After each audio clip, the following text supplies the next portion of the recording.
Hey guys, let me tell you something that might completely change the way you think about the people who used to rule nations.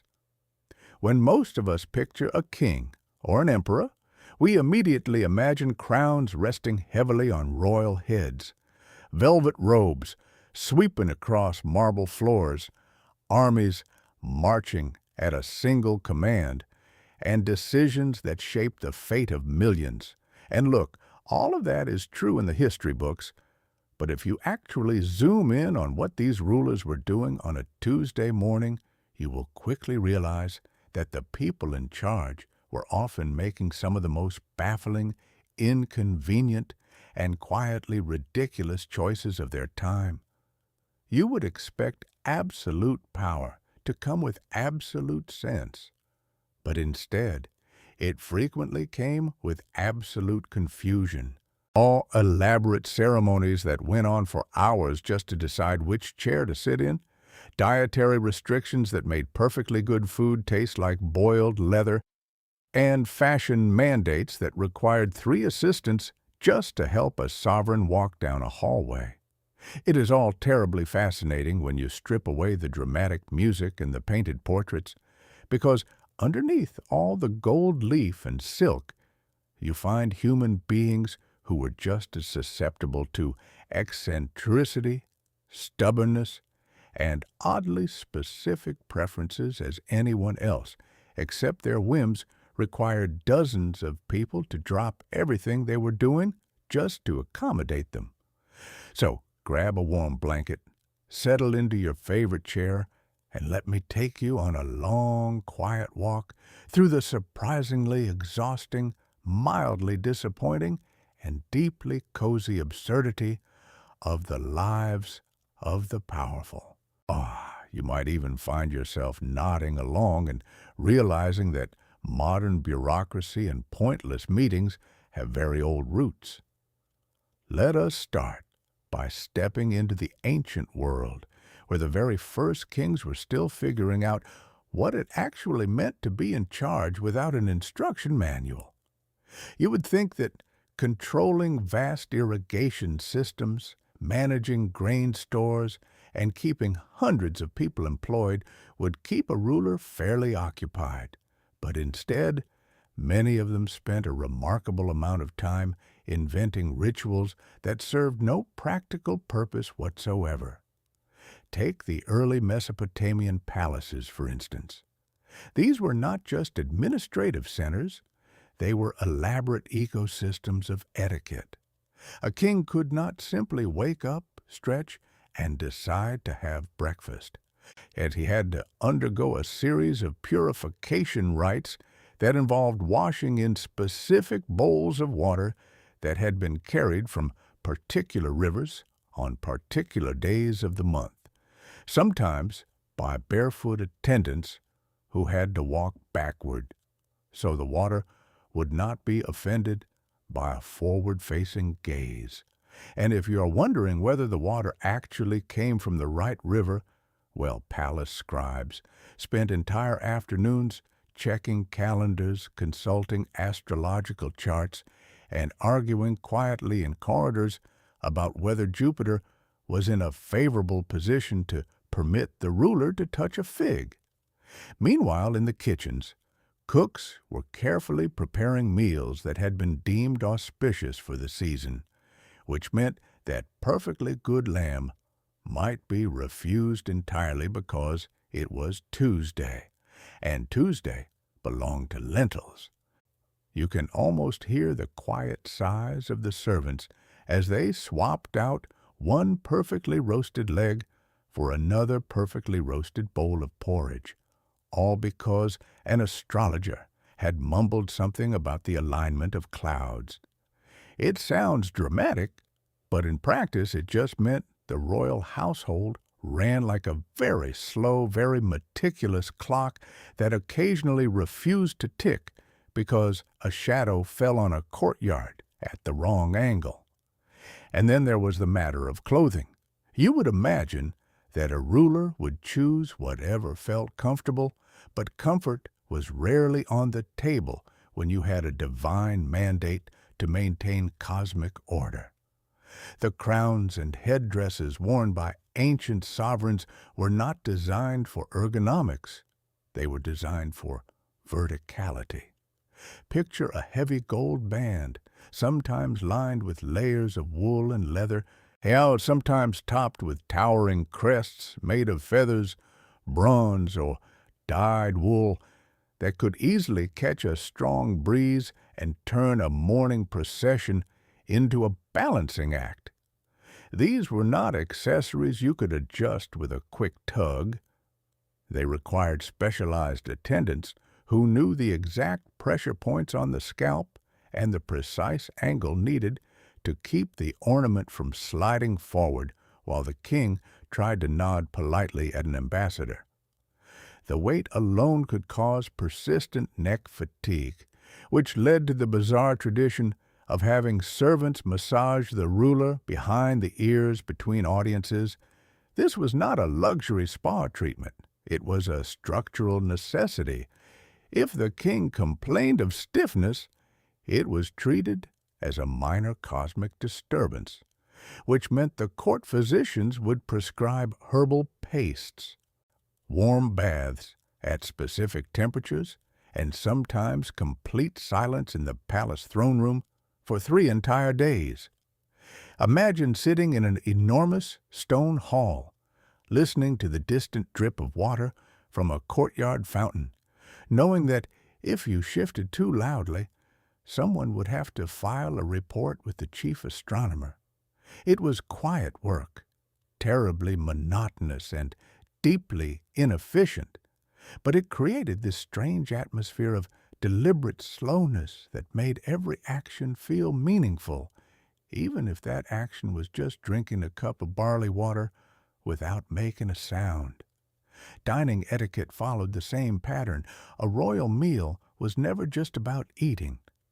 It was a choreographed performance where the placement of the plate, the order in which the spoons touched the lip, and the direction in which the ruler faced the window all carried layers of symbolic weight that nobody had time to fully explain anymore because the rule had been inherited from a grandfather who believed it kept the harvest stable.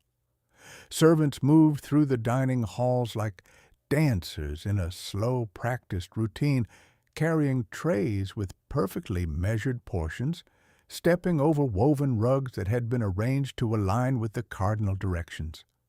The food itself was often heavily spiced and cooked in ways that prioritized preservation over flavor, which meant the king was frequently chewing on things that tasted like pine resin, dried mint, and slow-roasted root vegetables that had been simmered for 12 hours until they surrendered all their texture.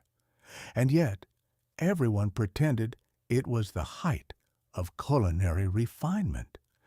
If you asked a courtier whether the meal was good, they would nod solemnly, murmur something about divine balance, and quietly drink 3 cups of watered-down wine to wash down the dryness.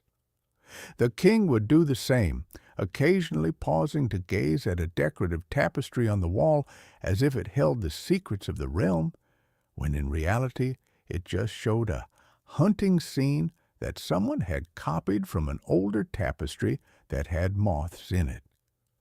It was all terribly cozy in its own way, like a well-rehearsed family routine that had gotten so complicated that nobody remembered why they were doing it. But everyone agreed it felt right to keep going. If you moved your attention slightly west, toward the Nile and the long lines of pharaohs, you would find a similar dedication to the beautiful absurdity of routine. The Egyptian court operated on a calendar so precise it could tell you which day was suitable for cutting your nails and which day required everyone to speak in hushed tones because the sun god was resting behind a cloud.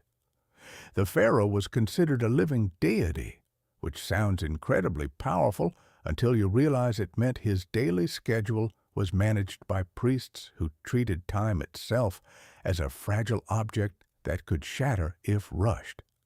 Mornings began with the washing of the royal hands in water scented with myrrh and cedar, poured slowly by attendants who stood at measured intervals so the liquid would not splash and disturb the silence.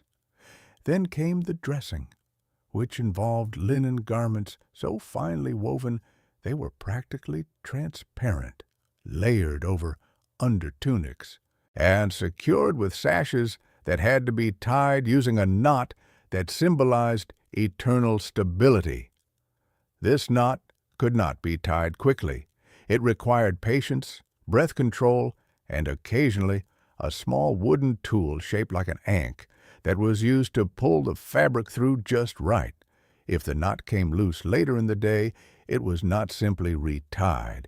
It was treated as an ill omen, which meant the entire wardrobe staff would gather in the storage chambers, quietly inspect every seam, and whisper about whether someone had stepped on a shadow the wrong way.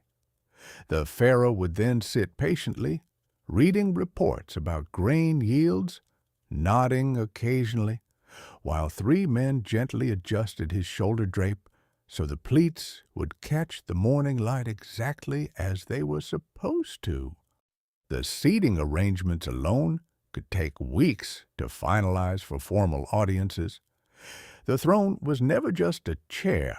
It was a raised dais with specific armrest curves, specific cushion thickness, specific footstool heights. The cushions were stuffed with goose down, which sounds luxurious until you realize that feather cushions compress over time, which means the attendants had to constantly fluff them between visitors, stepping back, observing the height, adjusting again, stepping back again, until the ruler sank exactly the correct distance into the seat. If he sank too far, it implied weakness. If he sat too high, it implied arrogance. If he sat exactly right, it meant the kingdom would experience a quiet, uneventful season, which was the actual goal. Nobody wanted drama. Drama meant paperwork. And paperwork in ancient palace archives involved clay tablets, reed styluses, and scribes who spent their entire careers learning the exact curvature needed to press a sign into wet mud so it would not crack during storage. You would think that someone with absolute authority could just wave a hand and skip to the next visitor, but instead there was usually a waiting list that included provincial governors, temple priests, and occasionally a very confused merchant who just wanted to sell a batch of imported lapis lazuli and had been sitting near a doorway for 3 hours listening to someone recite poetry about the flooding schedule of the river. The merchant would drink his portion of warm beer, try not to yawn, and quietly admire the painted walls while the pharaoh listened to a lengthy explanation about irrigation canal maintenance, or nodded slowly and then handed out a small linen token that meant absolutely nothing, but allowed the visitor to leave with his dignity intact. Everything moved at a pace that felt designed to lower your heart rate. There was no rushing. There was only the steady, deliberate rhythm of people trying very hard to get things exactly right while pretending it was ordinary. Now let us drift a bit further across the Mediterranean, where Roman emperors presided over a system that somehow managed to be both incredibly organized and deeply bewildering.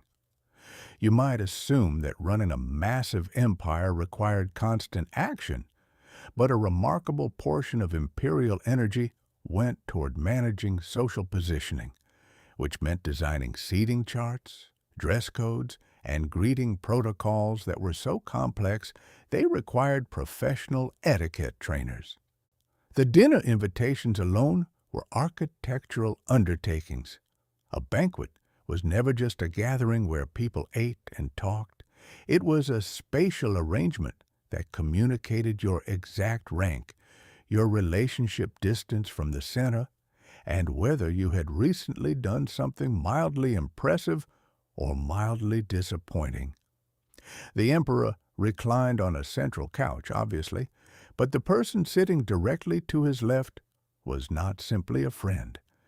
They were occupying a position that carried immense symbolic weight, which meant they had to be carefully selected based on military achievements, political loyalty, and how gracefully they handled wine spills. The couches were arranged in a specific semicircle, each one slightly raised or lowered, depending on the occupant. Which meant servants had to spend the entire afternoon adjusting wooden blocks under the legs until the angles matched the official hierarchy. And if someone important arrived late, the entire arrangement had to be subtly shifted without anyone noticing, which required a kind of quiet choreography where attendants would slide cushions, replace drinking cups, and gently guide people toward slightly different seats while pretending it was completely normal and entirely planned. It was exhausting work for everyone involved, but it maintained the illusion of perfect order, which was apparently more important than the food, which usually included heavily spiced meat, honey-glazed dormice, fish sauce that tasted like concentrated ocean salt, and bread so dense it could double as a doorstop. The emperor would chew slowly, listen to a long speech about provincial road maintenance, nod thoughtfully, and occasionally ask for a glass of snow-cooled wine that had been brought down from the mountains in insulated lead containers, which meant it arrived lukewarm, but was served with a flourish that suggested otherwise. The fashion mandates were equally peculiar. Purple dye, extracted from thousands of sea snails, was reserved for the highest ranks, not because it looked particularly flattering on every skin tone, but because the extraction process was so tedious and expensive that it naturally became a status marker. Imagine spending weeks collecting shells, cracking them open, extracting a tiny gland, fermenting the paste, stirring it in large vats, watching it turn from pale yellow to crimson to deep violet, and then carefully dipping the fabric so the color would set perfectly. The result was a heavy, slightly stiff garment that carried a faint, briny odor that never quite washed out, no matter how many times it was aired on the balcony. Senators wore stripes that had to be exactly a certain width. Equities wore narrower stripes. The emperor wore a specific pattern of gold thread that was only allowed to appear on certain days of the year. If someone accidentally wore the wrong stripe to a morning audience, they would quietly turn around in the corridor, pretend to check for dust on their sandals, and slowly back away to their quarters, where they would spend 2 hours carefully folding the offending garment and praying it would not be noted by a junior scribe. It sounds ridiculous from a modern perspective, but these rules created a shared language of appearance that everyone understood. You did not need to speak to know where someone stood. You just looked at the width of their bands, the length of their cloak, and the way their sandals were laced. It was a quiet system of visual order that kept the court running smoothly, or at least kept everyone busy enough that they had little time to argue about anything more serious. If you step further east, across the steppes and mountains into the imperial courts of ancient China, you will find a civilization that elevated the art of bureaucratic routine and ceremonial precision to forms that were genuinely mesmerizing in their devotion to detail. Emperors did not simply issue orders. They navigated a vast network of ritual schedules that dictated everything from the exact pitch at which they should speak to the angle at which they should hold a ceremonial jade tablet during the spring equinox. The morning wake-up call was not an alarm. It was a sequence of bell strikes that corresponded to specific hours, each bell rung by attendants who stood at exact distances from the palace walls so the sound would carry without echoing too harshly. The emperor would rise, bathe in water heated to a precise temperature, and then dress in garments that followed seasonal color theory. Spring required green and blue tones. Summer demanded red. Autumn called for white. Winter needed black. Each color was associated with elemental balance, which meant the wardrobe staff spent months preparing the correct fabrics, testing the dyes, and ensuring the stitching aligned with cosmological diagrams that mapped the movement of stars, winds, and river currents. It was a lot of pressure to place on a shirt, but nobody questioned it. You either wore the right color for the season, or you risked upsetting agricultural harmony, which obviously meant you would not actually be blamed for a dry harvest, but it gave everyone something to talk about while they carefully ironed silk robes with heated jade stones. The imperial audience halls operated on a system of movement that resembled slow-motion geometry. Courtiers did not simply walk forward. They performed a measured progression where each step covered a specific distance. Their robes arranged themselves according to predetermined folds. Oh, and their hands hovered at exact angles before clasping the ceremonial tablet against their chests. The emperor sat on a raised platform, surrounded by lacquered screens, bronze incense burners, and woven mats that had been cleaned with special brushes and aired in courtyards where the wind blew from the auspicious direction.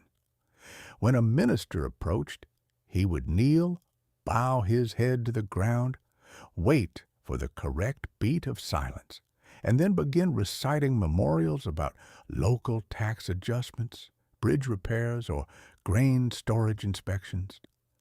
The emperor listened quietly, occasionally nodding, occasionally asking a clarifying question in a voice that was deliberately calm and measured. If a proposal was rejected, it was not slammed shut. It was gently set aside with a phrase that suggested reconsideration at a later date, which could mean 3 months, 3 years, or never, depending on the emperor's current focus. Nothing was rushed. Everything was documented. The archives contained rows upon rows of carefully bound ledgers that recorded the exact number of copper coins distributed, the precise weight of silk measured, and the minute-by-minute schedule of palace activities that stretched back generations. Reading them was like watching a clock that ticked in slow motion, where every gear turned with deliberate purpose and nobody ever expected to finish the day early. And then there were the bizarre hobbies that powerful people cultivated, which often consumed enormous amounts of time and resources for absolutely no strategic gain. You would expect emperors to spend their leisure hours reviewing military maps or practicing calligraphy, but many of them became deeply invested in incredibly niche pursuits that required the entire household to adapt. Some rulers developed a fascination with breeding specific varieties of pigeons, which meant constructing miniature towers on palace roofs, importing rare grains, hiring attendants who specialized in avian nutrition, and spending entire afternoons observing flight patterns while courtiers stood quietly behind them, holding fans that kept the temperature mild. Others collected odd-shaped stones, which sounded simple until you realized the emperor had sent provincial officials on expeditions to mountains, riverbeds, and quarries with detailed sketches of what exactly they were looking for. When a suitably irregular rock arrived, it was placed on a carved wooden stand, positioned under soft window light, and quietly admired by anyone who passed through the corridor. Nobody expected it to do anything. It was just there, occupying space, serving as a focal point for a brief moment of calm, and then slowly gathering dust as the next oddly shaped stone arrived. There was no agenda behind it. It was just something to look at while the empire continued to turn, which in its own way was wonderfully mundane. Power did not always look like action. Sometimes it looked like sitting quietly, watching a pigeon circle the roof tiles, and deciding that yes, that particular shade of gray wing was exactly what had been missing from the afternoon. Dining customs in these Eastern courts also reached remarkable levels of refinement, which often meant meals were more about presentation and ritual than actual nourishment. A single banquet could include dozens of dishes, each placed according to an arrangement that reflected cosmic harmony, with soups, meats, pickled vegetables, and delicate pastries arranged in concentric circles that mirrored the palace layout. Chopsticks were carved from specific woods for different seasons. Wine cups were held at precise angles. The emperor sampled each dish with minimal bites, nodding slightly to indicate approval, while attendants watched carefully and signaled the cooks to prepare the next course. If a dish was not finished, it was quietly removed without comment, which meant the kitchen spent extra time perfecting recipes that might only be tasted 3 times before being quietly retired. The pace of eating was deliberately slow, allowing conversation to drift from poetry to weather patterns to the condition of local roads, which made every meal feel like a gentle, ongoing symposium rather than a rushed feeding schedule. Afterwards, everyone would retire to quieter chambers for tea, which was brewed water at exact temperatures, poured into cups that had been warmed with hot water first, then filled from a height that created a smooth stream without splashing, then sipped while watching the steam curl into the cool air. It was all terribly soothing to watch, even if it required a small army of servants to coordinate, even if it left the diners slightly hungry, but perfectly content with the atmosphere, which was apparently the point all along. Let us drift now into the medieval period in Europe, where kings and queens presided over courts that somehow blended the grand ambitions of ancient rulership with the practical realities of drafty castles, flickering candlelight, and a deeply ingrained fear of being mildly inconvenienced by their own households. The royal dining chamber, for example, was not just a room with a long table. It was a carefully managed environment where every action was observed, every gesture carried meaning, and the act of cutting meat required a level of etiquette training that would make a modern etiquette coach weep. The king did not simply reach for a knife. He waited for the steward to present it on a velvet cushion, accepted it with both hands, turned it slightly to catch the firelight, and then used it to gently separate a piece of roasted fowl while pretending not to notice that the sauce was slightly too thick. If he cut too aggressively, it suggested impatience. If he cut too delicately, it suggested weakness. If he cut just right, the court breathed a collective sigh of relief and continued eating in peaceful silence. The bread served alongside the meal was not eaten directly. It was placed beneath the plate as a makeshift platter, which meant it absorbed juices, grease, and drippings until it became a soft, soaked foundation that nobody actually intended to consume. At the end of the meal, The soggy bread would be gathered up and quietly carried to the kitchens, sometimes given to servants, sometimes composted, but never actually eaten by the diners who had spent 3 hours pretending it was part of the culinary experience. You can imagine the quiet confusion of a visiting foreign noble who tried to take a bite of the bread and was gently but firmly guided away by a page who whispered something about propriety and tradition before sliding him a clean handkerchief. Fashion in medieval courts reached equally impractical heights, though for entirely different reasons than in the ancient world. The introduction of fitted tunics, elaborate belts, and excessively long sleeves meant that simple actions like walking through a doorway, mounting a horse, or even scratching an elbow required assistance from at least 2 attendants. Sleeves were not just sleeves. They were extensions of the arm that dangled gracefully but caught on furniture, doctor handles, and the low-hanging candles that lit the corridors. Kings who insisted on wearing velvet-lined cloaks during summer months would occasionally overheat, prompting attendants to quietly open windows, fan them gently with woven palm leaves, and suggest retiring to the shade without appearing to suggest anything at all.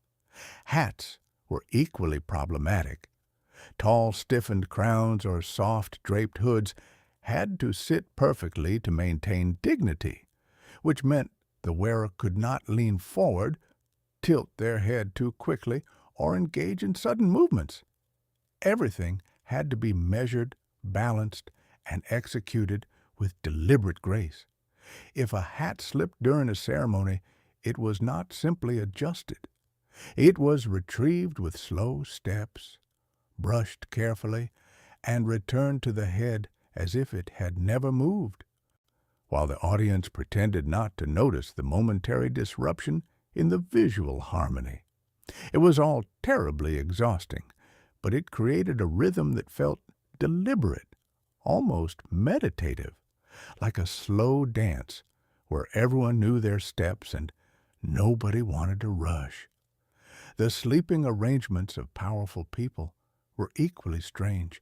You would expect a king to enjoy a soft, warm bed with thick blankets, and he did, but the bed itself was an enormous wooden structure draped in heavy fabrics, elevated slightly off the stone floor to avoid drafts, surrounded by curtains that could be drawn closed for privacy or left slightly open for attendants who needed to monitor the temperature during the night. The curtains were not decorative. They were functional barriers against cold air, insects, and the occasional draft that slipped through poorly fitted windows. Getting into the bed required removing multiple layers of clothing, which in turn required attendants who knew exactly which ties to loosen, which buttons to slip free, which belts to carefully fold without creasing the leather. Once the ruler was settled, the curtains were drawn, leaving only a narrow sliver of firelight that cast soft shadows across the walls.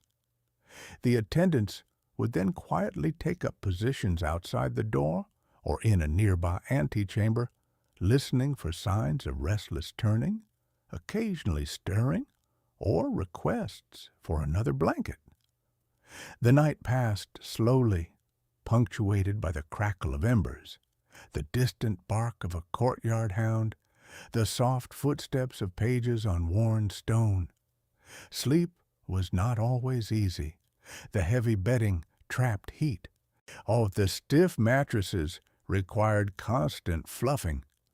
The pillows were stuffed with feathers that slowly compressed under weight, which meant someone had to slide in during the early hours to gently adjust them without waking the occupant.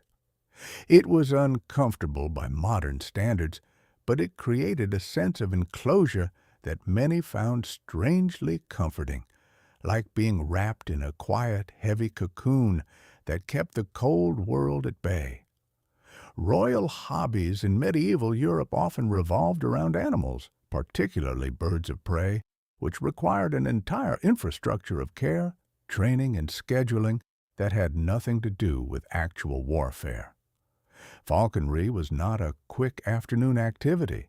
It was a seasonal commitment that involved raising chicks, feeding them measured portions of raw meat, exercising their wings on long leather gloves, teaching them to return to a specific call, and occasionally dealing with birds that simply refused to cooperate despite months of careful instruction.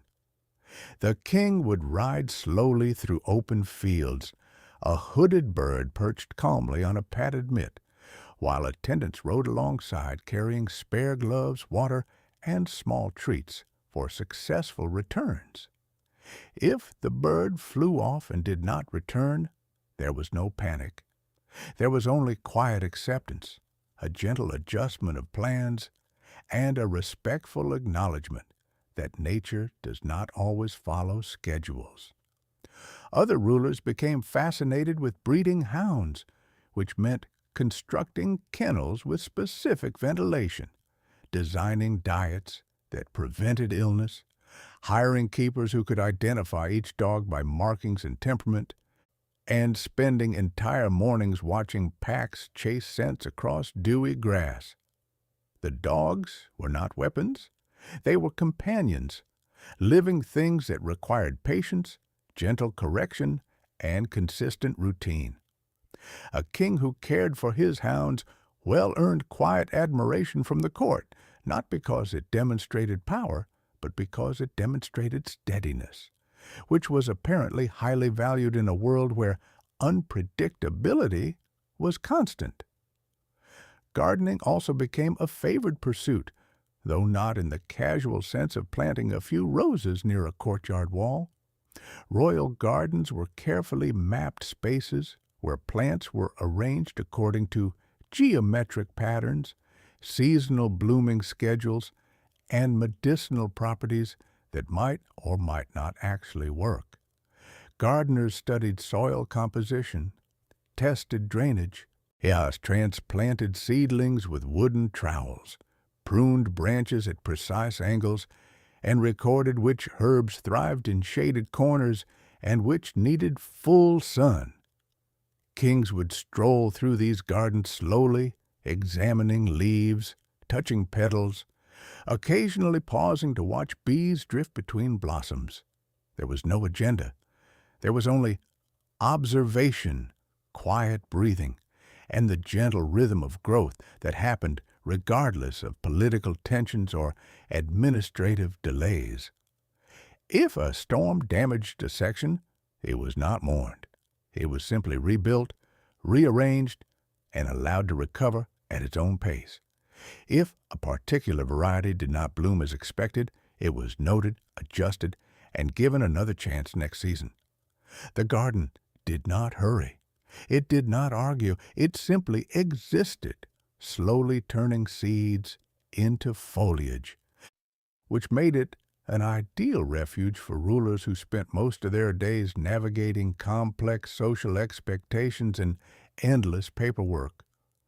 As we move into the early modern period, the scale of court life expanded dramatically, and with it came a whole new generation of customs that prioritized appearance, protocol, and elaborate social positioning to a degree that bordered on performance art. The French court at Versailles, for instance, operated less like a government and more like a carefully orchestrated theater where the king waking up was an event attended by dozens of nobles who competed for the privilege of handing him a garment, and the act of eating was a public spectacle that required careful choreography. You might wonder why anyone would want to watch someone else eat breakfast, but the appeal lay not in the food itself, but in the proximity to the center of power, which was measured in steps, not status reports. The lever, or rising ceremony, was a slow, segmented process. The king would wake, stretch, and sit on the edge of the bed while attendants gradually opened curtains, brought in warm water, prepared towels, and arranged the day's first garments. Selected nobles were permitted to enter the chamber in stages. Each group granted access based on rank, favor, and how long they had been waiting outside. Some were invited to hold the wash basin.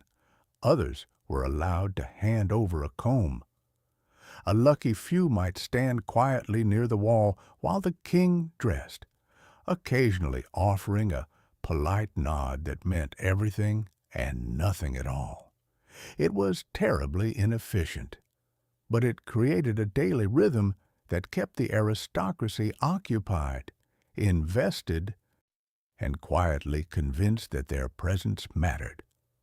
Meanwhile, the king simply wanted to put on a clean shirt and drink some coffee, which was still a relatively new import and served black in delicate porcelain cups that required careful handling.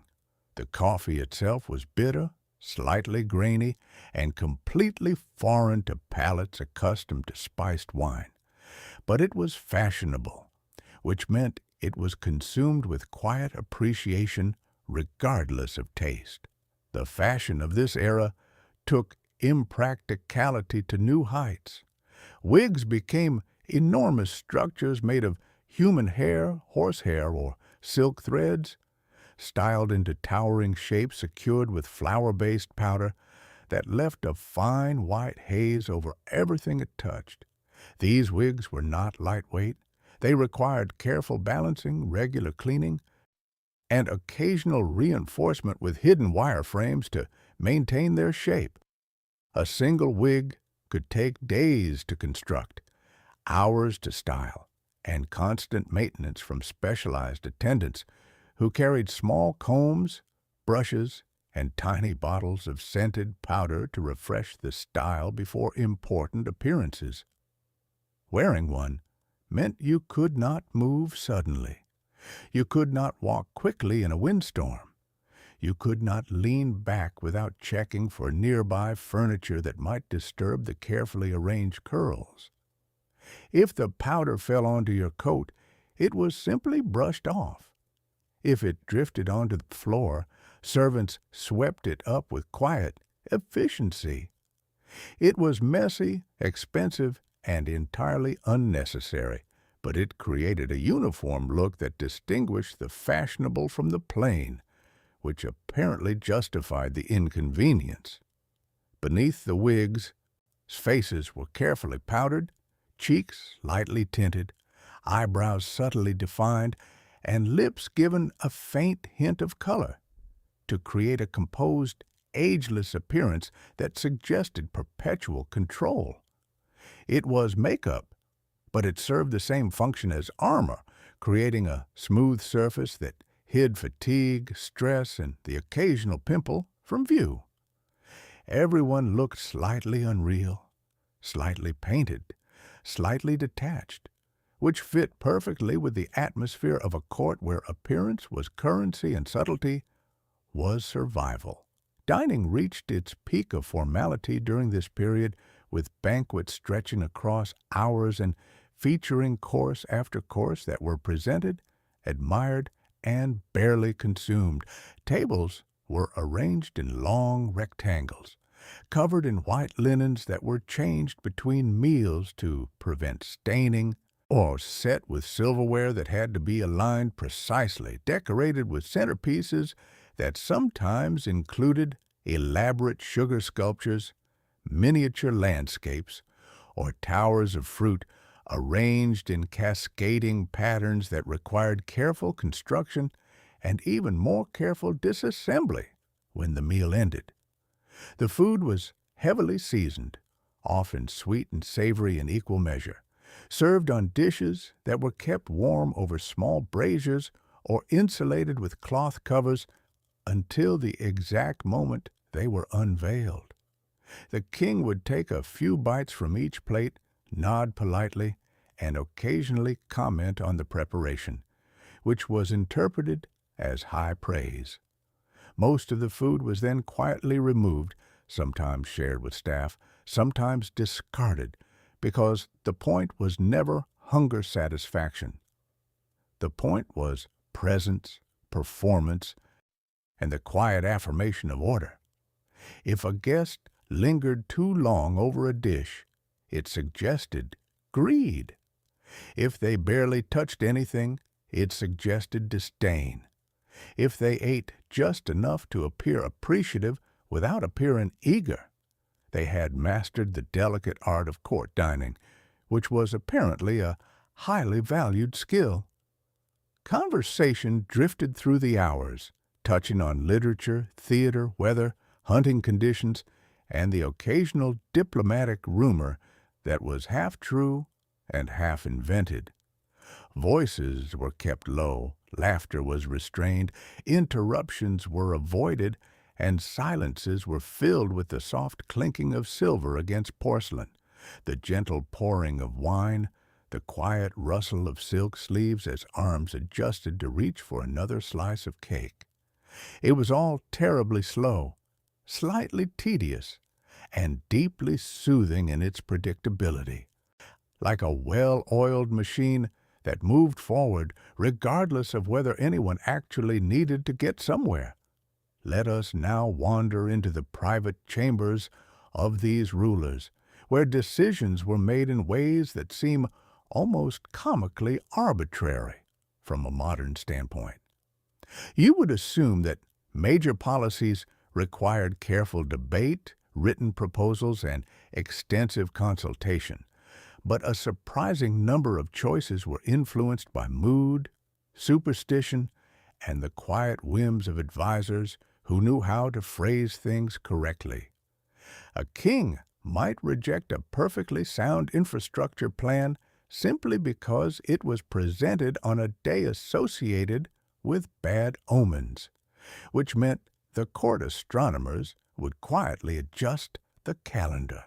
The chief minister would pretend to reconsider the dates, and everyone would agree to revisit the proposal when the celestial alignment improved.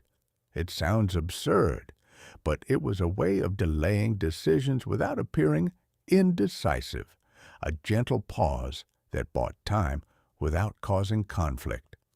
Another ruler might approve a trade agreement because he enjoyed the color of the envoy robe, or deny a military request because he found the general style of handwriting slightly irritating.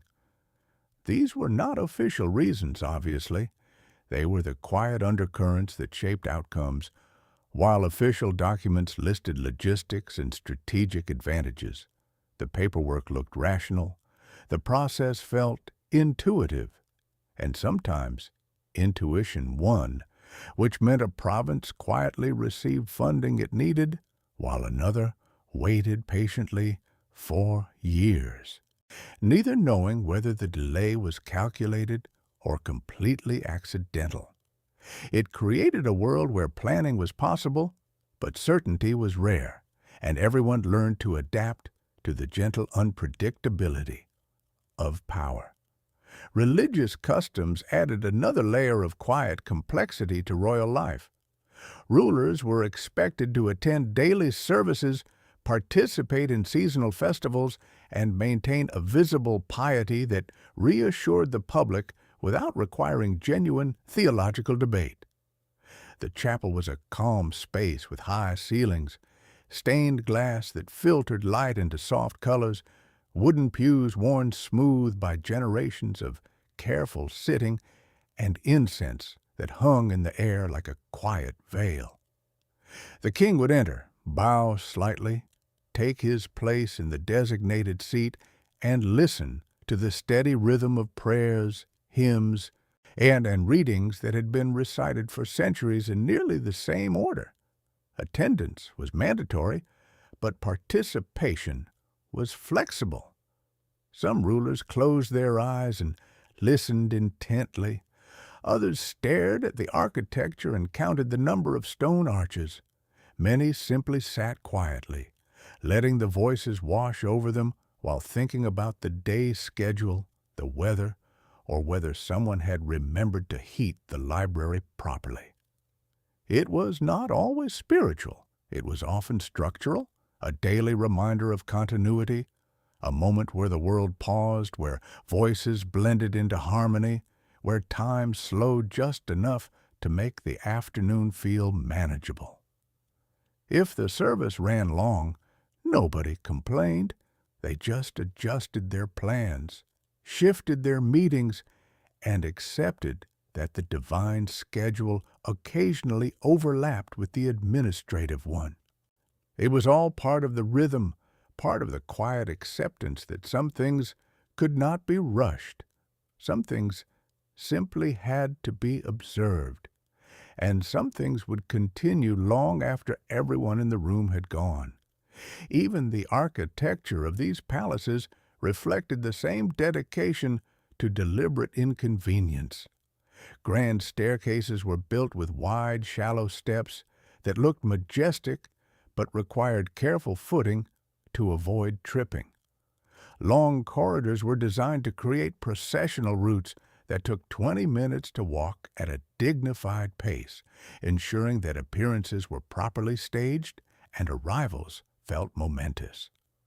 Rooms were connected through antechambers that served as buffers, allowing messengers to wait safely before entering the royal presence, preventing sudden interruptions, and creating a sense of layered access that reinforced hierarchy without explicit rules.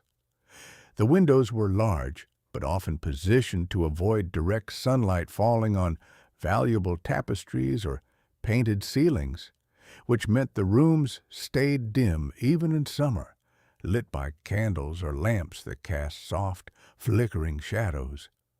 Drafts were managed with heavy curtains, thick rugs, and carefully placed screens that broke wind before it reached the center of the chamber. Everything was designed for comfort that looked impressive, for efficiency that appeared effortless, for control that felt gentle rather than forceful. You did not need to be told to slow down. The space itself asked you to do it. The floors asked you to watch your step. The ceilings asked you to look up.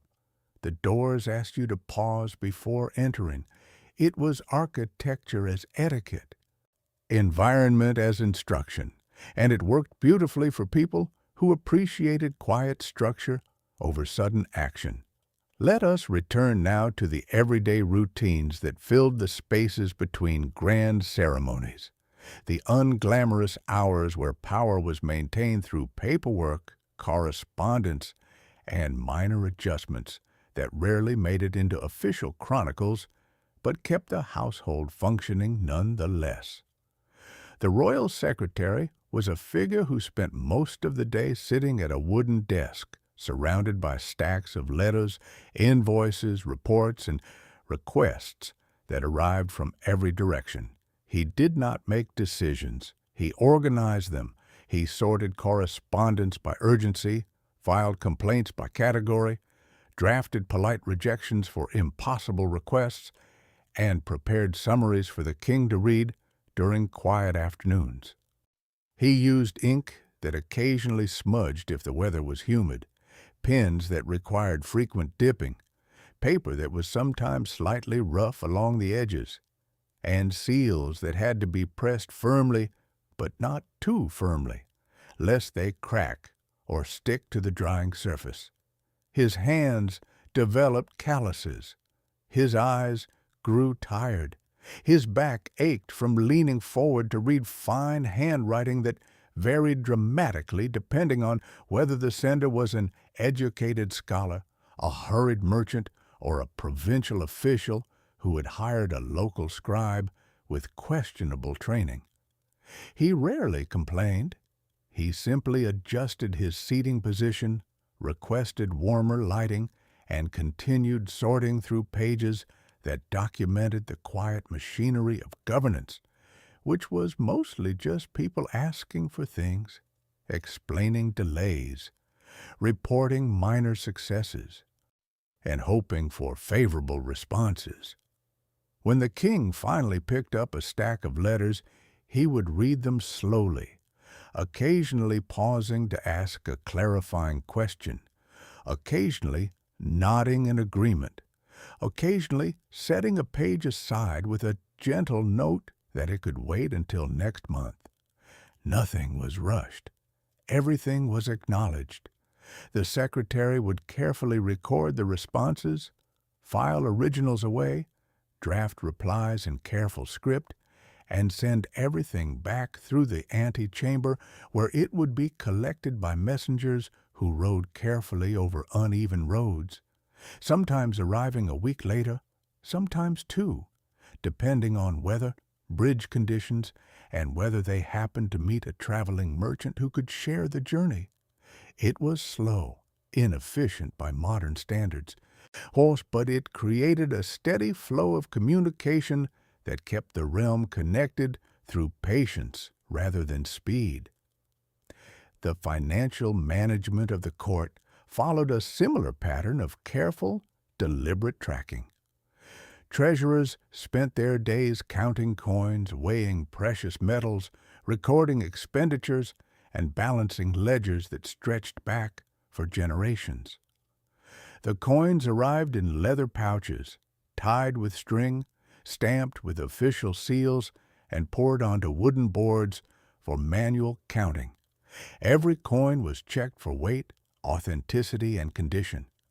Every transaction was recorded in books with numbered pages, dated entries, and signatures that verified accuracy. Mistakes were not punished severely, but they were carefully corrected, sometimes requiring entire sections to be rewritten, sometimes necessitating a slow recount that took hours to complete. The treasury itself was not a glamorous place.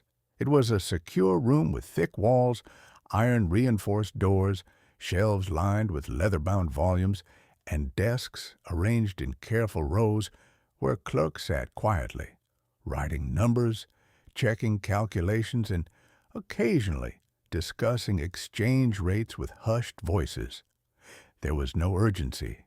There was only accuracy, patience, and the steady rhythm of ink meeting paper as the wealth of the realm was tracked not in dramatic transactions, but in quiet, consistent records that ensured nobody accidentally spent more than they had, that salaries were paid on time, that suppliers received their dues, and that the household remained financially stable despite the occasional expensive banquet or sudden need for imported fabric.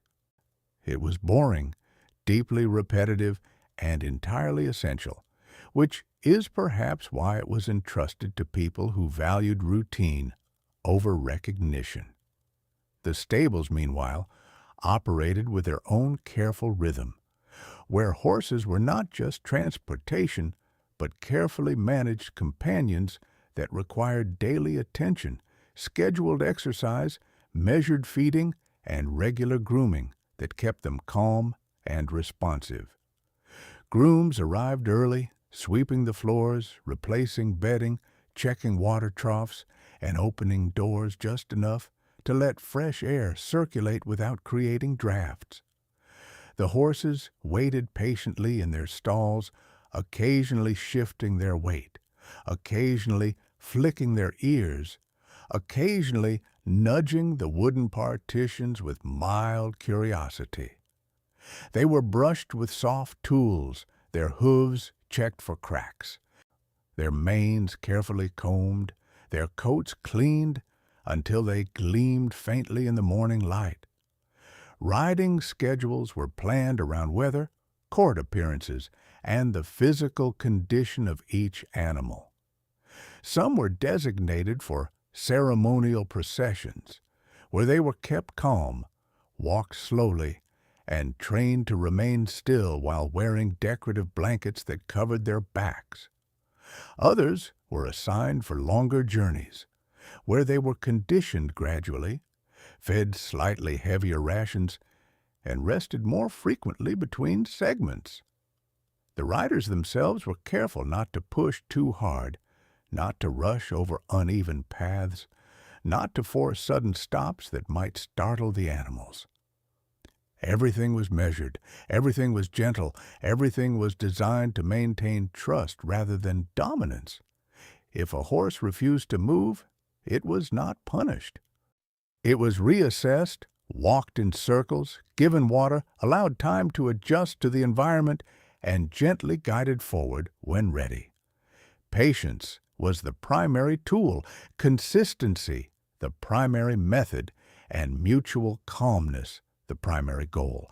It created an atmosphere in the stables that felt almost meditative, where the sound of soft bristle brushes, quiet breathing, and steady hooves on packed earth replaced the noise of the court, where time moved at the pace of an animal rather than an official schedule, where success was measured in smooth transitions rather than rapid achievements. The kitchens operated on a completely different rhythm, which was somehow slower and faster at the same time.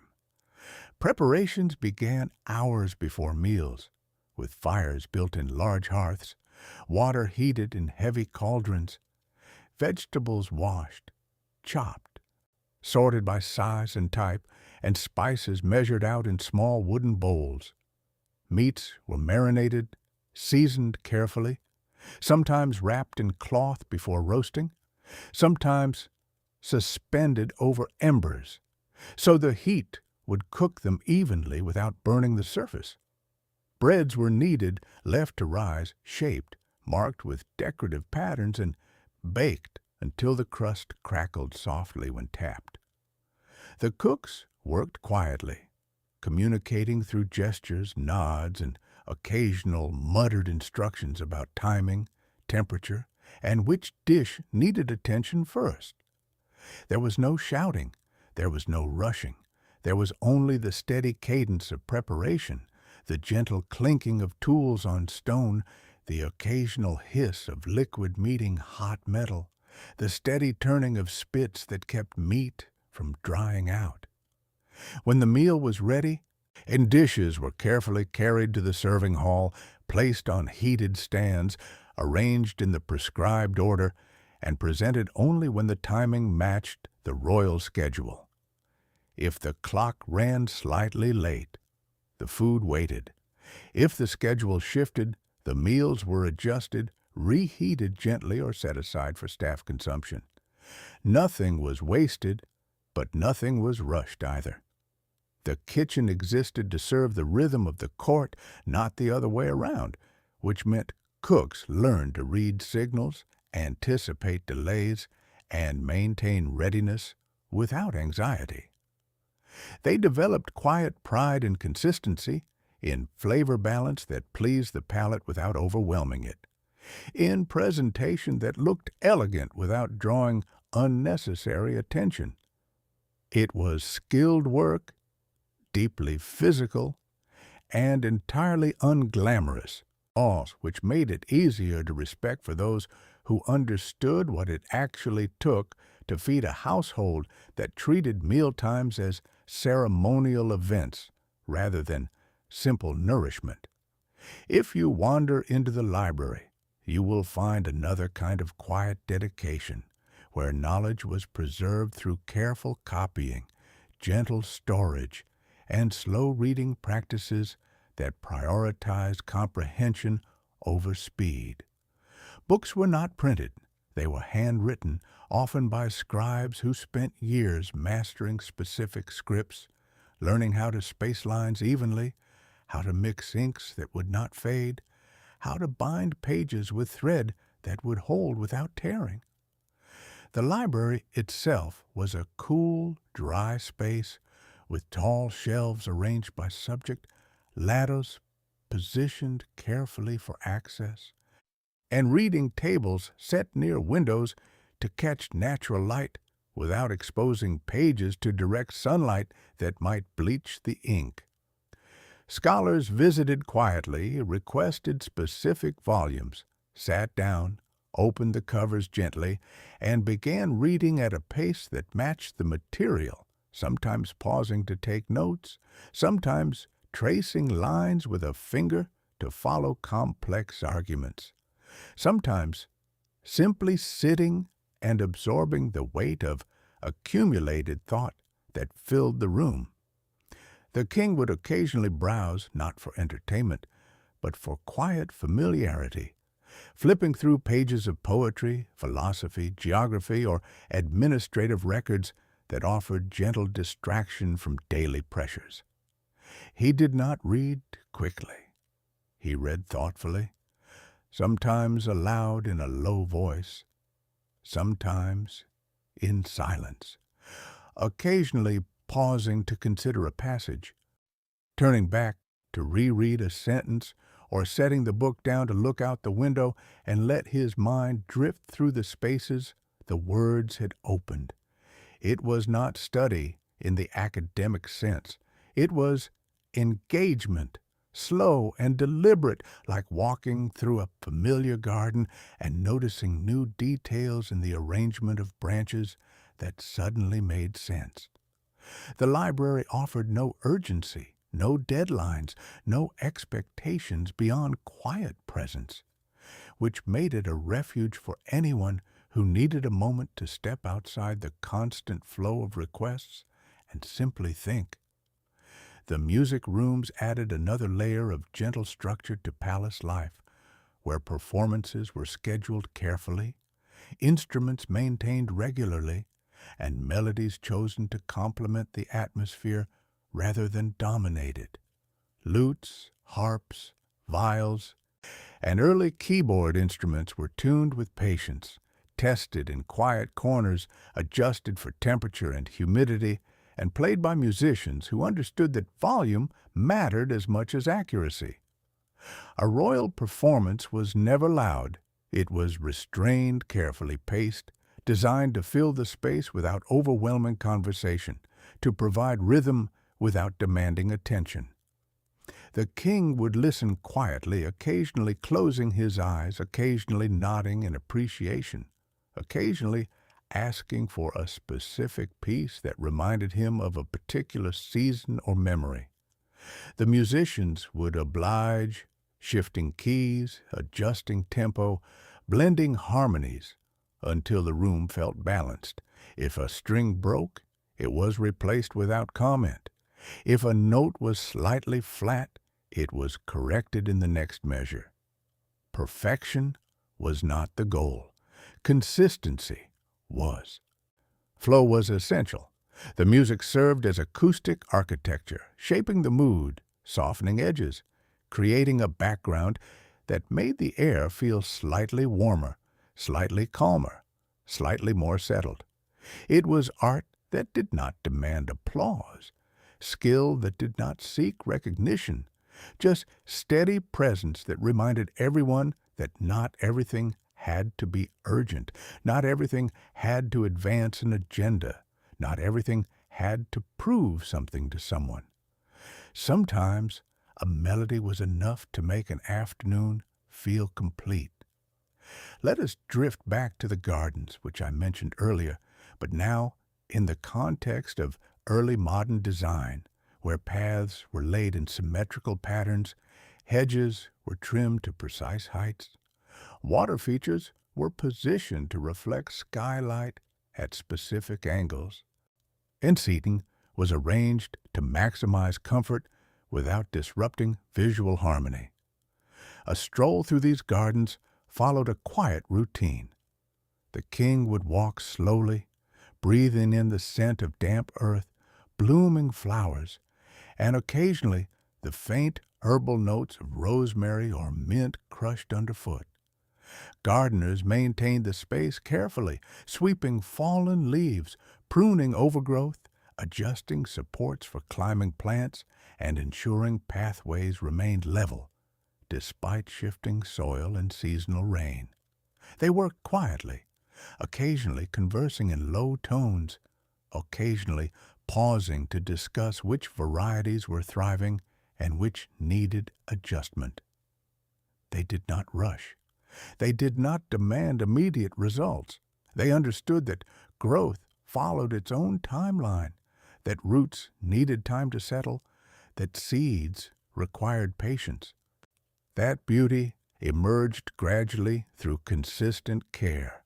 The king would recognize this, would occasionally pause near a freshly planted bed, would nod toward the gardener, would exchange a few quiet words about weather conditions, and would continue his walk, carrying with him the gentle reminder that not all progress is visible immediately, not all effort yields instant results, not all care is rewarded with immediate recognition.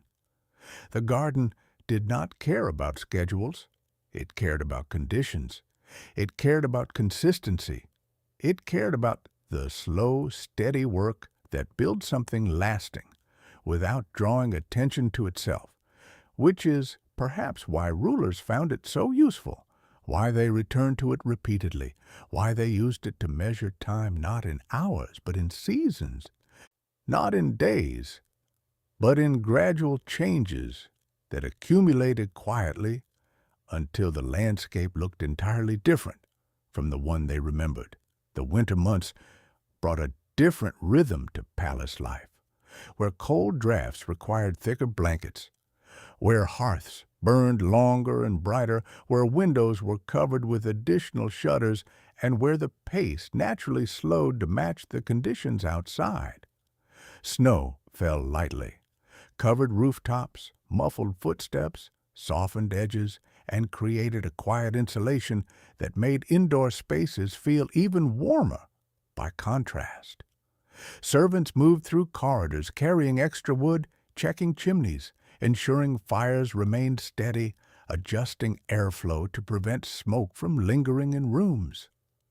The king would sit closer to the fire, wrapped in heavy robes, occasionally sipping warm spiced wine, occasionally reading, occasionally simply watching the flame shift and settle into glowing embers that pulsed softly like breathing. It was a season of containment, of turning inward, of allowing tasks to take slightly longer, of accepting that some journeys would be delayed until the weather improved, of adjusting expectations to match reality without frustration. Winter did not punish patience. It rewarded it. It reminded everyone that rhythm matters more than speed, that consistency matters more than urgency, that survival often looks like quiet maintenance rather than dramatic action. Meetings were scheduled less frequently. Visitors arrived less often. The court settled into a slower cadence, where conversations drifted through topics of local conditions, animal care, library acquisitions, kitchen supplies, and the occasional discussion of which room might benefit from a thicker rug. It was mundane, it was practical, it was deeply human, which is why it felt so grounding, why it allowed rulers to step back from the pressure of constant decision-making and simply exist within a space that required nothing from them except warmth, attention, and the quiet acknowledgement that some seasons are meant for stillness, not advancement. Spring brought renewal, which meant windows reopened, rugs aired, fires reduced, gardens awakened, schedules expanded, and the court gradually returned to its fuller rhythm. The transition was not sudden. It was gradual, marked by longer daylight hours, milder temperatures, increased visitor traffic, reopened archives, resumed correspondence, and a gentle stretching of routine that had contracted slightly during winter. Buds appeared on branches, leaves unfurled slowly, birds returned to courtyards, air felt lighter, footsteps sounded clearer, and the sense of movement returned without demanding haste. Rulers adjusted their schedules accordingly, adding outdoor inspections, approving seasonal plans, reviewing winter reports, preparing for summer campaigns that were often less combat and more administrative travel, meeting with provincial representatives, checking infrastructure, listening to updates from local officials who had spent months managing quiet challenges that rarely made dramatic headlines. It was a season of catching up, of reconnection, of steady forward motion that prioritized balance over speed, integration over expansion, maintenance over innovation. The pace felt familiar, comfortable, predictable, which made it easier to navigate, easier to anticipate, easier to plan around without anxiety. It was not extraordinary, but it was reliable, which in a world filled with unpredictable variables was apparently highly valued. Summer arrived with heat, long days, expanded gardens, outdoor gatherings, slower midday hours, and a general shift toward lighter clothing, cooler drinks, shaded courtyards, and activities that avoided the direct sun. The court adjusted again, moving some meetings to early morning or late afternoon, opening windows at specific angles to catch cross breezes, reducing heavy meals in favor of lighter fare, increasing water consumption, and allowing the afternoon to stretch into a quieter phase where work slowed, reading increased, conversation drifted, and the heat itself became a reason to pause. There was no guilt in slowing down. There was no expectation to push through discomfort. There was only adaptation, gentle adjustment, and the quiet understanding that rhythm shifts with the seasons, that pace changes with the weather, that productivity does not require constant effort, that rest is not failure but necessary restoration. Gardens thrived, stables adjusted feeding schedules, kitchens shifted menus, libraries remained cool retreats, music softened, ceremonies moved outdoors where possible, and the entire household settled into a cadence that matched the natural world surrounding it. It was not inefficient. It was attuned, which meant it ran smoothly despite appearing relaxed, which meant it accomplished without forcing, which meant it maintained dignity without demanding exhaustion. It was leadership as rhythm, as synchronization, as quiet coordination that kept everything turning without anyone needing to shout for attention. Autumn brought harvests, preparation, mild cooling, shifting colors, increased storage activity, and a return to slightly faster routines. Without losing the summer is sense of careful pacing. Fields yielded produce, orchards dropped fruit, granaries filled, cellars stocked, kitchens preserved supplies, stables adjusted feed, gardens were tidied, windows checked for drafts, hearths tested, blankets retrieved, and the court gradually readied itself for the coming quiet months. It was a season of gathering, of sorting, of organizing, of ensuring that winter supplies were adequate, that plans accounted for weather delays, that communication lines remained functional, that staff assignments aligned with reduced activity, that spaces were adjusted for temperature, that comfort was prioritized without sacrificing readiness. It felt purposeful, grounded, practical, which made it easier to engage with, easier to coordinate, easier to navigate without stress. The rhythm felt full, complete, satisfying in its quiet productivity, which is likely why rulers found it so stabilizing, why they used it to review progress, why they set gentle goals for the coming months, why they accepted that not everything needed immediate resolution, that some things could wait, that patience was not passivity, but strategic timing. It was a season that rewarded preparation, that honored routine, that trusted process, which made it deeply comforting for those who preferred certainty over surprise, structure over chaos, quiet efficiency over dramatic intervention. If you look at all these periods together, from ancient courts to early modern palaces, a pattern emerges that is surprisingly gentle beneath the surface of power. Rulers were not constantly making sweeping decisions. They were managing rhythm, maintaining balance, preserving structure, allowing routine to absorb minor shocks, ensuring that daily life continued smoothly even when external events fluctuated. Their absurd customs, their elaborate ceremonies, their ridiculous fashion mandates, their slow dining protocols, their carefully orchestrated movements, their patient gardening, their quiet libraries, their steady stables, their meticulous kitchens, their measured music, and their seasonal adjustments, all of it contributed to an ecosystem that prioritized continuity over urgency, dignity over speed, comfort over spectacle, consistency over novelty.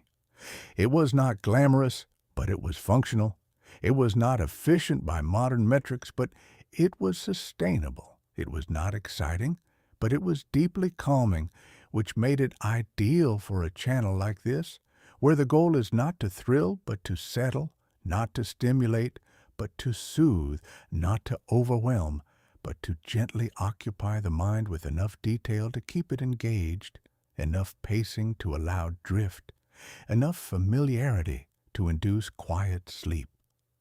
You do not need to care about the specific shade of a medieval sleeve or the exact temperature of an imperial bath to appreciate the underlying truth that people in charge, despite their titles and expectations, were just as bound to routine, just as susceptible to eccentricity, just as interested in maintaining a sense of order that made daily life manageable.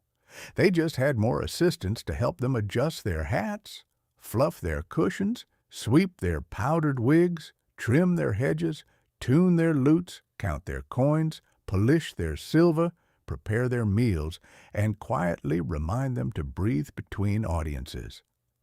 Power does not eliminate inconvenience. It just surrounds it with protocol. It just wraps it in cloth. It just places it carefully on wooden tables. It just records it slowly in ledgers. It just accepts it calmly when the weather changes. It just adapts gently when the season shifts.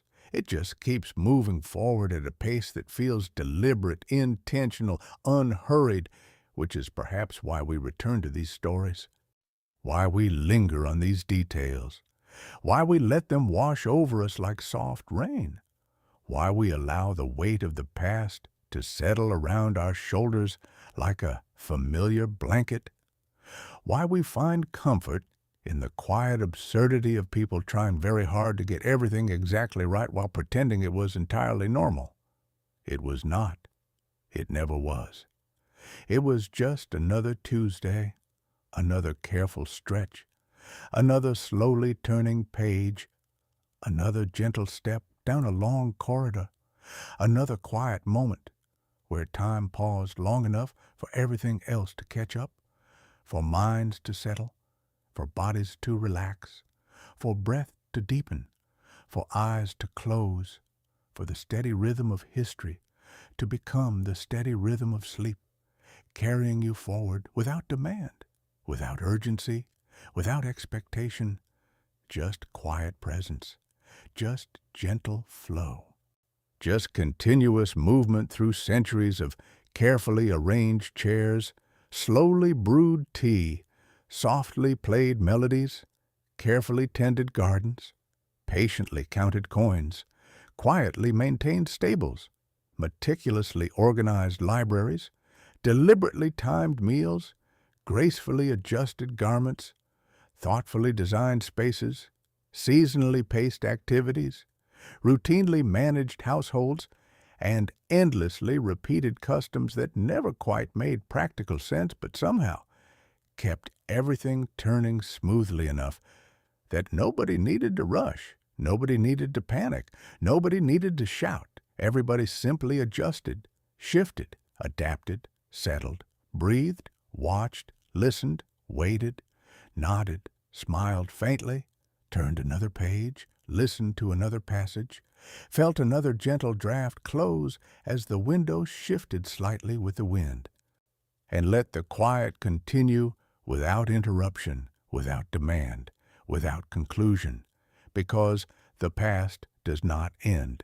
It simply turns another page, another season, another careful step down a long corridor, another slow adjustment of a heavy curtain, another quiet moment where everything aligns exactly as it should, another steady breath that matches the rhythm of the room, another soft shift of weight on a wooden floor, another gentle closing of a book, another quiet turning toward rest, another slow descent into comfort, another easy release of tension, another soft settling into place, another quiet acknowledgement that everything can wait, that nothing is urgent, that time moves steadily regardless of plans, that presence is enough, that stillness is productive, that rest is necessary, that sleep arrives naturally when the mind is gently occupied, when the body is carefully supported,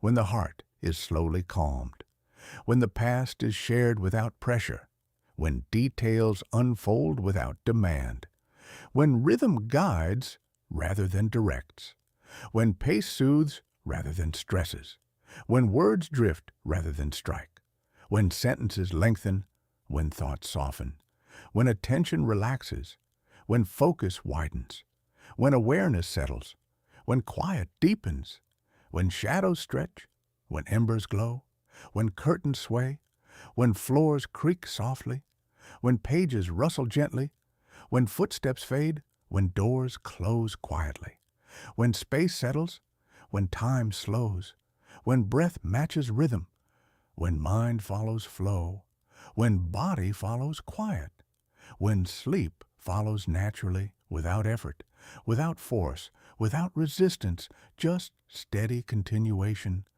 just gentle progression, just slow unfolding, just quiet presence, just ongoing rhythm, just careful turning, just steady pace, just soft descent, just continued drift through corridors of memory, through chambers of routine, through halls of measured steps, through gardens of gradual growth, through stables of quiet care, through kitchens of slow preparation, through libraries of patient study, through music rooms of restrained harmony, through dining halls of deliberate etiquette, through dressing chambers of careful adjustment, through winter rooms of contained warmth, through spring courtyards of renewed light, through summer terraces of shaded calm, through autumn paths of harvested order, through seasons of balanced rhythm, through years of gentle repetition, through centuries of quiet consistency, through lifetimes of steady maintenance, through history of unforced continuity, through stories of manageable pace, through narratives of unhurried detail, through accounts of calm structure, through records of deliberate design, through archives of patient organization, through documents of careful tracking, through ledgers of quiet accounting, through volumes of measured observation, through pages of soft focus, through paragraphs of steady cadence, through sentences of flowing progression, through words of gentle guidance, through thoughts of quiet settling, through breath of slow release, through heart of steady calm, through body of soft comfort, through mind of easy drift, through sleep of natural arrival, through night of deep restoration, through morning of quiet renewal, through day of balanced rhythm, through life of gentle continuity, through history of unforced flow, through story of ongoing presence, through narrative of careful pacing, through account of measured time, through record of patient attention, through volume of soft focus, through page of quiet unfolding, through word of gentle movement, through sentence of steady descent, through paragraph of calm progression, through chapter of relaxed continuity, through book of unhurried rhythm, through library of settled presence, through corridor of measured pace, through chamber of quiet routine, through hall of deliberate structure, through garden of gradual change, through stable of patient care, through kitchen of slow preparation, through dining room of careful etiquette, through dressing room of gentle adjustment, through winter chamber of contained warmth, through spring courtyard of renewed light, through summer terrace of shaded calm, through autumn path of harvested order, through season of balanced rhythm, through year of gentle repetition, through century of quiet consistency, through lifetime of steady maintenance, through history of unforced continuity, through story of manageable pace, through narrative of unhurried detail, through account of calm structure, through record of deliberate design, through archive of patient organization, through document of careful tracking, through ledger of quiet accounting, through volume of measured observation, through volume of measured observation, you would slowly start to notice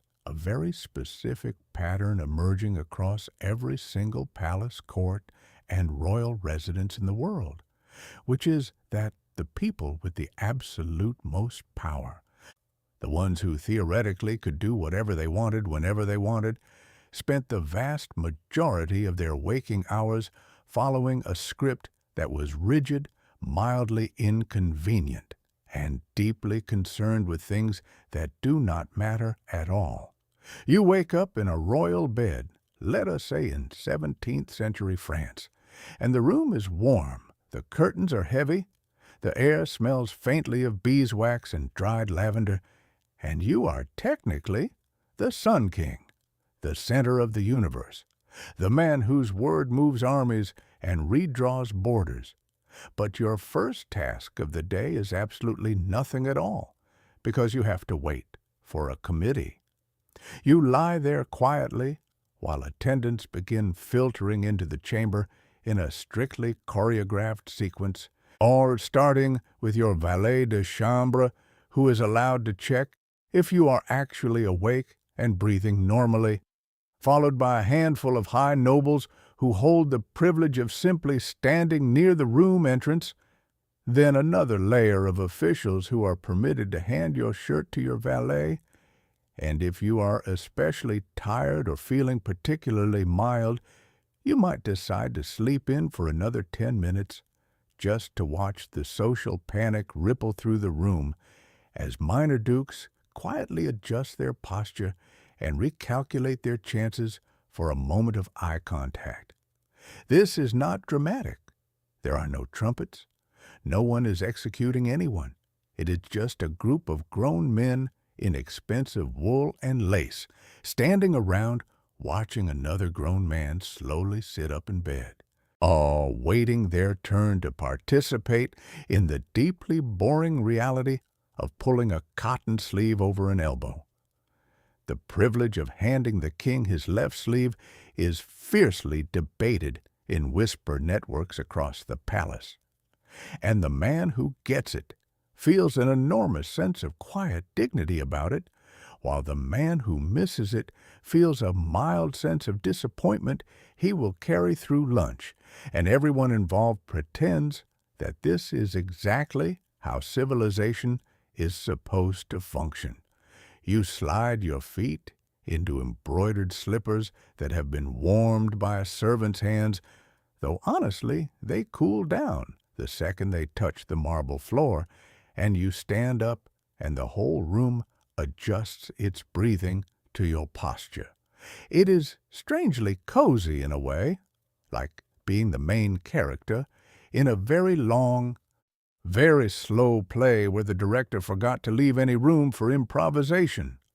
You walk through connected rooms that feel less like a home and more like a museum of your own life, past portraits of yourself that are slightly flattering, past cabinets filled with things you do not actually need, like silver compasses that only point north and decorative globes of imaginary continents, past windows where the garden is carefully arranged to look like it grew itself by accident.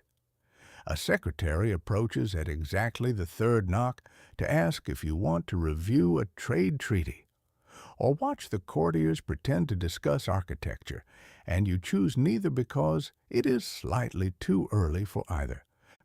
So instead, you wander over to a velvet chair near the fireplace and watch the flames for 7 minutes, while 3 different people hold fans that they are not allowed to actually fan you with until you nod, and you never nod.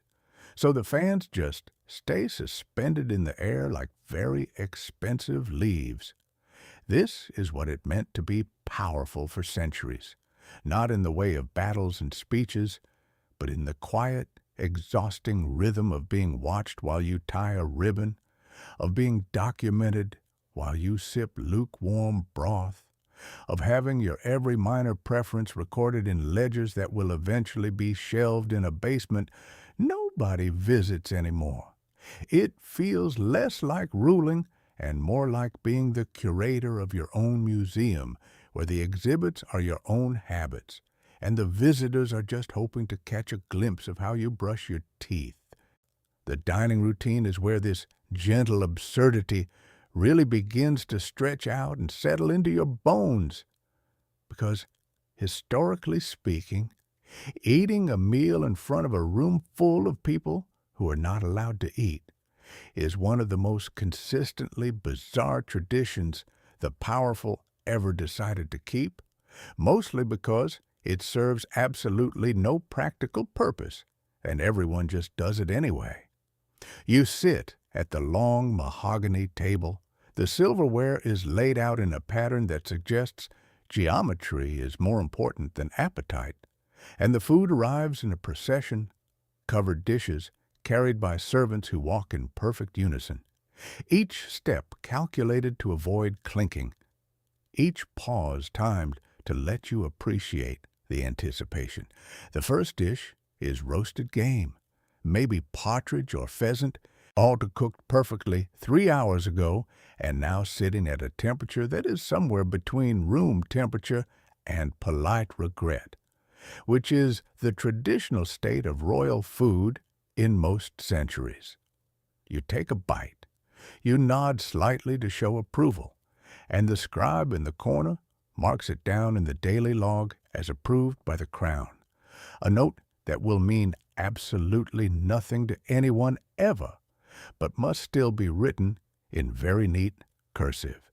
You eat in silence, except for the quiet scraping of forks and the rustle of silk as people behind you shift their weight from one tired foot to another, watching you chew a piece of meat that you are technically allowed to eat, but also technically performing for. The room is arranged like a theater. The high seats for foreign ambassadors, the slightly lower seats for domestic ministers, are the completely standing positions for the lucky few who are allowed to exist in the same airspace as your dessert, which is typically a tower of marzipan shaped like a building or a tree, or occasionally an animal that does not exist in nature. You do not actually finish the plate because you are too busy maintaining a dignified expression. So the leftovers are carried away to be given to servants who will pretend they are thrilled to receive them, which they actually are, because palace scraps are still better than village bread, and the cycle continues. It is mildly disappointing when you think about how much time is spent arranging food that will go cold. But it is also quietly fascinating, like watching a group of people play an elaborate board game where the only rule is to look bored while doing important things. The tradition stretches across cultures and centuries too, because it turns out that once someone decides that watching a monarch eat is a valid use of time, nobody ever wants to be the one to break the chain. In the Ottoman palace, the Sultan eats from dozens of small silver platters while guards stand at rigid intervals. and the food is tasted 3 times before it ever reaches the table, once by the chief cook, once by a trusted eunuch, once by a physician who checks the color of the steam, because apparently steam can betray a plot if you stare at it long enough. In the English courts, the king sits at a raised table while courtiers eat at lower tables, creating a literal hierarchy of dining height that makes digestion feel like a social competition. You sit there, chewing slowly, feeling the weight of centuries of identical meals pressing gently on the tablecloth, and you realize that power in this context is just a fancy word for being the only person who has to pretend you are still hungry. Then comes the afternoon, which is historically the longest part of any royal day and also the part that gets the least documentation, mostly because nothing happens except the quiet shuffling from one minor ceremony to another. You take a walk through the gallery, stopping to point at a painting that has been moved 3 inches to the left since yesterday, and you comment on the lighting, which causes a minor emergency because 4 architects immediately start measuring windows. You visit the greenhouse, and not because you care about horticulture, but because someone built a glass roof over some potted lemons, and the novelty is not worn off, despite the fact that lemons do not do much while they sit in a pot. You listen to a musician play a very long piece on a very delicate instrument, and you try to keep your expression neutral, even though the melody repeats itself enough times to make you question whether repetition is a virtue or just a time-keeping strategy. You sign a document that is mostly decorative stamps and formal language that translates to you acknowledge that the weather exists, and you watch the ink dry while someone fans the paper gently to speed up a process that nobody is actually in a hurry to finish anyway. This is the part of the day where the cozy, slightly exhausting rhythm really takes over, where the sheer number of unnecessary rituals starts to feel less like oppression and more like a shared language, a quiet agreement among hundreds of people to pretend that handing someone a handkerchief is a sacred duty, and that standing in a specific corner of a room counts as a meaningful contribution to the state. You learn to move through it with gentle detachment, treating each minor interaction like a piece of furniture that has its place and its purpose, even if the purpose is entirely invisible. You greet a visiting noble who has traveled for 6 weeks to bow to you in a slightly different angle, and you accept the bow with a small nod that takes less energy than blinking, and he leaves feeling accomplished because you looked in his general direction. You review a wardrobe selection that consists of 40 identical blue coats arranged by shade, and you pick one that feels slightly softer around the collar, which becomes the coat of the week until it gets slightly wrinkled and is quietly retired to a closet where it will be forgotten for decades. It sounds dull on paper, but there is a strange comfort to it, a slow, unhurried certainty that tomorrow will be exactly like today, just with slightly different lighting on the floorboards and maybe a different arrangement of fruit in the centerpiece. Evening brings the coucher, the bedtime ceremony, which is really just the lever in reverse, but with more candlelight and a higher chance of tripping over velvet. You return to the bedroom. The candles are lit in sequence from east to west. The bed is turned down by people who specialize in arranging linen at specific angles, and you change into a nightrobe that is unnecessarily heavy for the season. A small circle of attendants remains inside the room, not because they are monitoring your health, but because tradition says that a monarch falling asleep completely alone is somehow undignified, which is interesting when you consider that falling asleep surrounded by quiet breathing and the occasional rustle of silk is probably the most secure way to rest anyway. You slip between heavy curtains that smell faintly of cedar and stored wool, and you listen to the muffled footsteps of people leaving the room in reverse order of arrival, each step carefully placed to avoid the squeaky floorboard that has been documented in palace records since the 1970s. The door closes with a soft thud, the room dims, and you are finally, mercifully, alone, except for the faint sound of a night watchman walking the corridor outside, tapping a metal rod against the wall in a rhythm that says, everything is quiet, everything is safe, everything is exactly as boring as it should be. You close your eyes and think about the day, not in terms of achievements or decisions, but in terms of textures and temperatures, the coolness of the window glass, the warmth of the hearth, the weight of a silk counterpane that was woven by someone who will never know your name. Sleep comes slowly, the way it always does in a room designed for ceremony rather than comfort. But it is still sleep, deep and quiet and uninterrupted by alarms or urgent letters, just you and the slow breathing of history settling into the floorboards. This pattern repeats day after day, season after season, across generations of rulers who inherited not just crowns, but complete schedules, a calendar of minor gestures and polite delays that somehow held entire administrations together. The French court perfected it, the Spanish court added more layers of formality, the Chinese imperial household turned it into an art form of precision, and the English monarchy adapted it to weather the centuries without ever fully acknowledging how strange it all was. You are expected to be the anchor, the still point in a turning world of ribbons and paperwork and carefully timed footsteps. And you play the part because the part expects to be played, and in return, you get a life of quiet predictability where nothing is urgent, nothing is loud. And the greatest drama of the month might be a misplaced glove or a rearranged rug.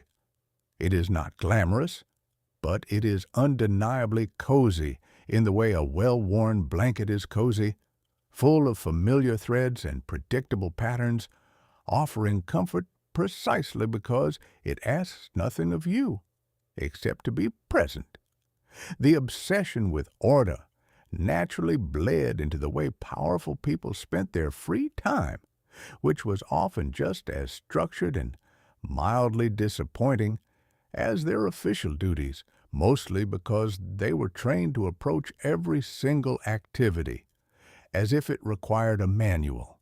Take royal collecting, for example, which sounds impressive until you realize that collecting thousands of identical porcelain teacups from a specific province does not actually require much physical effort, but does require an enormous amount of storage and a staff dedicated to dusting shelves.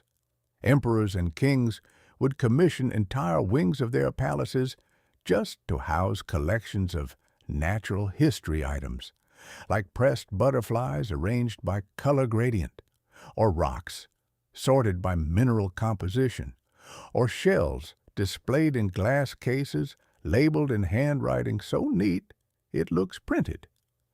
They would spend afternoons cataloging, not out of scientific passion, but out of a quiet desire to make sure nothing is ever missing. And the satisfaction came from the slow, methodical act of updating an index card, from cross-referencing a shipment ledger with a display chart, from ensuring that item 479B was correctly placed next to item 479C. It sounds tedious, and it absolutely is. But there is a soothing rhythm to it, a gentle pacing that matches the ticking of a regulator clock, a way of spending hours that feels productive without ever demanding urgency.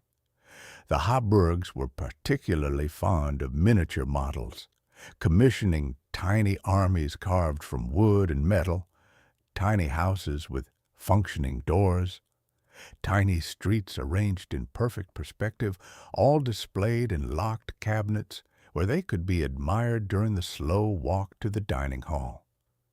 The British monarchs in the early modern period had a fascination with gardening, not the wild romantic kind, but the highly controlled kind where hedges are trimmed to exact measurements, where flower beds are arranged by shade and height, where a single misaligned rosebush is quietly replaced overnight before anyone notices. They would walk through these spaces with a head gardener who followed exactly 3 steps behind, taking notes on suggestions that were really just observations, and the whole thing unfolded at a pace measured by the growth cycles of perennials rather than political deadlines. You sit on a wrought iron bench, watching a snail move across a stone path, and you realize that centuries of wealth did not buy speed. They bought patience. They bought the luxury of watching things grow without rushing them, of appreciating a process that cannot be expedited. It is a quiet rebellion against urgency, a deliberate choice to move at the speed of moss and memory, and it feels less like idleness and more like a different kind of work, the kind that requires standing still long enough to notice the way light shifts across a lawn in late autumn. Fashion and personal hygiene follow the exact same logic because when you have unlimited resources and zero practical deadlines, the human mind naturally invents problems and then spends enormous energy solving them in the most complicated way possible. Powdered wigs, for instance, are one of those things that look ridiculous in hindsight, but make perfect sense when you accept that they were never meant for efficiency. They were meant for theater. Wearing 12 pounds of hair glued to a wooden frame is objectively uncomfortable, especially in summer, especially when it traps heat, especially when it requires daily maintenance that involves combing, repowdering, adjusting the tie at the nape of the neck, and occasionally hiring a specialist to remove pests that have decided the wig is superior real estate.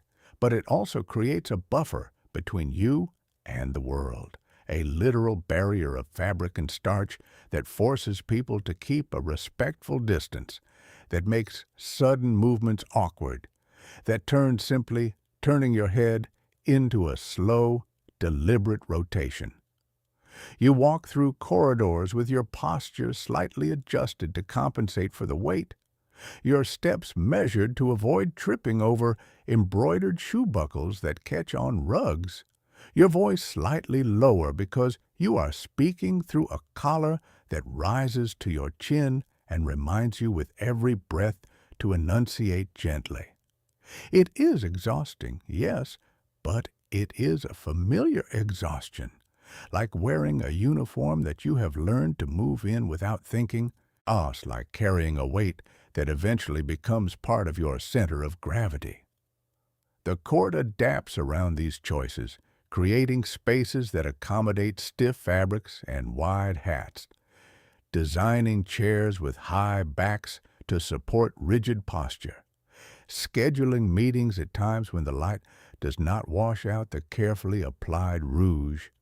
Everything is coordinated, everything is intentional, and once you step outside the system for a single afternoon to visit a country estate in simpler clothing, you realize how much of your identity has been built around the ritual of getting dressed. You miss the weight of the coat. You miss the restriction of the boots. You miss the quiet click of a pocket watch being wound each morning as a signal that the day has officially begun. Power is not just about what you can do, it is about what you are willing to endure quietly, what constraints you accept as the price of belonging to a certain rhythm, what minor inconveniences you learn to wear until they stop feeling like inconveniences at all. The absurd decisions made by rulers are rarely dramatic declarations. They are usually quiet adjustments that compound over time, like deciding that all official correspondence must be written in a specific ink color, or that every new building must include a decorative balcony, even if the view is just a brick wall, or that certain days of the month are reserved exclusively for reviewing inventory. You sign a decree that seems harmless, like requiring all palace clocks to be wound at exactly 9 in the morning, and suddenly you have created a profession. A lineage of clock winders who take immense pride in their punctuality, who develop techniques for avoiding squeaky springs, who quietly pass down knowledge about which gear trains respond well to a drop of oil and which ones prefer dry maintenance. You approve a request to build an extra kitchen for a specific type of pastry, and suddenly the palace has a department dedicated entirely to almond paste sculptures that are mostly decorative and occasionally eaten by pigeons during summer festivals. These are not failures of governance. They are the natural byproducts of a system that has run out of urgent problems and started optimizing the irrelevant, and there is a gentle beauty in it if you stop trying to apply modern productivity metrics. The ruler becomes a curator of routines, a gentle conductor of everyday details, someone who ensures that the candles burn at the same height, that the carpets are rotated evenly to wear uniformly, that the windows are cleaned on a schedule that respects the weather patterns rather than rushing to meet artificial deadlines. It is boring, undeniably, but it is the kind of boring that settles your shoulders and lowers your pulse, the kind of predictability that lets you sleep without wondering if the ground beneath you might shift overnight.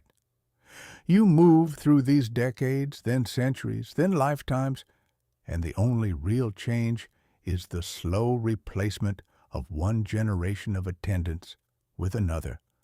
The same rituals performed by different hands, the same quiet acknowledgments given to people who will eventually be replaced by strangers who will also acknowledge you politely. The library of settled presence expands, the corridor of measured pace deepens, the chamber of quiet routine accumulates layers of memory like dust on a windowsill, and you realize that the true luxury of power in this context is not freedom, it is consistency. You are allowed to be exactly the same person tomorrow, allowed to repeat the same gestures, allowed to care about the same minor details that everyone else has agreed to care about, allowed to live in a world where the biggest surprise of the week might be a slightly different shade of blue in the drapes or a new arrangement of silverware on the buffet table. It is a life designed for endurance, for quiet observation, for participating in a shared illusion of importance without ever having to actually do anything urgent. You sit by the window on a slow afternoon, watching the gardeners trim the hedges, watching the clouds drift across the courtyard, watching the light inch across the stone steps exactly as it did yesterday and exactly as it will tomorrow, and you feel a strange sense of peace, not because you have achieved anything, but because you do not need to.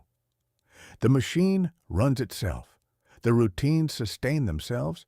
The quiet agreements between hundreds of individuals keep turning, and all you have to do is be present, be slightly tired, be comfortable in your chair, Be ready for the evening candlelight to arrive right on schedule. You close your eyes for a moment, not to sleep, but just to rest, listening to the muffled footsteps, the soft rustle of fabric, the distant chime of a clock that marks time not in minutes, but in generations. And you let the rhythm carry you slow and steady through the rest of the day, all through the rest of the room, through the rest of the quiet, careful, deeply ordinary machinery of a life that has already been lived 1,000 times before by people who also just wanted to sit down for a while and watch the dust settle in the afternoon sun. The fire pops once, gently, a small spark rising and fading without anyone noticing, and you shift your weight slightly, feeling the familiar give of the cushion, hearing the soft sigh of the curtains as a draft passes through, and you begin to think about tomorrow, not with anticipation or dread, but with a quiet certainty that it will arrive exactly as expected, with the same schedule, the same rituals, the same gentle absurdities that have somehow lasted this long. You reach for a ledger on the table, not to write, but just to hold it, feeling the weight of the leather, the smooth edges of the pages, the faint smell of old ink, and you open it to a random entry, reading a line about silver polish inventory from 3 decades ago, and you smile slightly, not because it is important, but because it is still here, because someone kept it, because the record survived even as the hands that wrote it turned to dust, and you close it again, placing it back exactly where it belongs, aligning the corner with the edge of the desk, stepping back to check the angle, adjusting it by a fraction of an inch, and you stand still for a moment, listening to the house breathe around you, knowing that somewhere down the corridor a servant is quietly preparing for the evening meal,